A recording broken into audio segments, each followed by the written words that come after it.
à tous, comment échouer la partie 6 du TOEIC? Moi c'est Asma d'Objectif TOEIC B2, je suis ravie de vous retrouver pour le 26e jour de mon défi 30 jours. Alors pour rappel, je me suis fixé comme défi de réaliser une vidéo par jour pendant tout ce mois de septembre. Dans chacune de ces vidéos, je vous donne un conseil concret à mettre en application pour mieux réviser le TOEIC et optimiser au mieux vos chances de réussite à cet examen. Donc aujourd'hui, focus sur la partie 6 du TOEIC. Et évidemment, je ne vais pas vous donner un conseil pour échouer cette partie, mais plutôt 3 pièges à éviter pour justement optimiser vos chances de réussite. Donc d'abord, comment elle se présente cette partie 6 du TOEIC?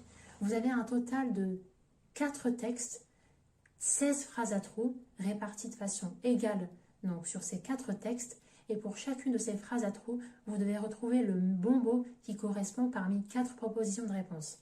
Donc sur le format et sur le fonctionnement, c'est identique à la partie 5 du TOEIC qu'on a vu hier. Et le premier piège à éviter justement, c'est de négliger d'apprendre les correspondances en anglais.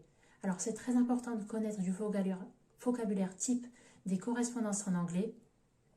Donc les formules de politesse, comment ça se termine à la fin. Vous pouvez être amené à retrouver justement un mot de vocabulaire. Donc c'est vraiment très important de connaître des expressions type des expressions en anglais.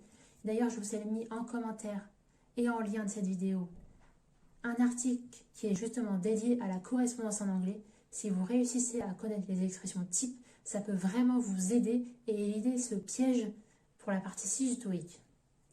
Alors le troisième piège à éviter, c'est ne pas gérer son temps efficacement. Vous ne devez consacrer que maximum 15 à 20 secondes grand maximum pour répondre à chaque phrase à trous, pour retrouver le mot qui correspond pour chaque phrase des 4 textes. Donc c'est vraiment très important de ne pas dépasser 8 à 10 à 7 minutes, grand maximum pour cette partie 6 du TOEIC. Vous avez déjà consacré entre 7 et 8 minutes pour la partie 5 du TOEIC, plus la partie 6, ça fait une quinzaine de minutes, et il doit rester 1 heure pour traiter la partie 7 du TOEIC, la partie la plus longue et la plus laborieuse et la dernière de la partie reading.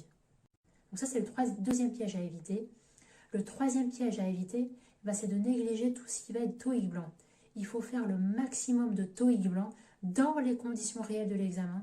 J'insiste vraiment là-dessus. Il faut vraiment se chronométrer pour réaliser des TOEIC blancs dans les conditions de l'examen. Et justement, si vous débutez vous aussi dans vos révisions, récupérez mon e-book dans lequel il y a 7 fiches qui correspondent aux 7 parties du TOEIC, 7 règles de grammaire à connaître, un hack justement pour répondre au mieux aux phrases à trous, la partie 5 et 6 du TOEIC, plus un lien pour réaliser un TOEIC blanc dans les conditions réelles de l'examen. Je vous laisse découvrir tout ça en description.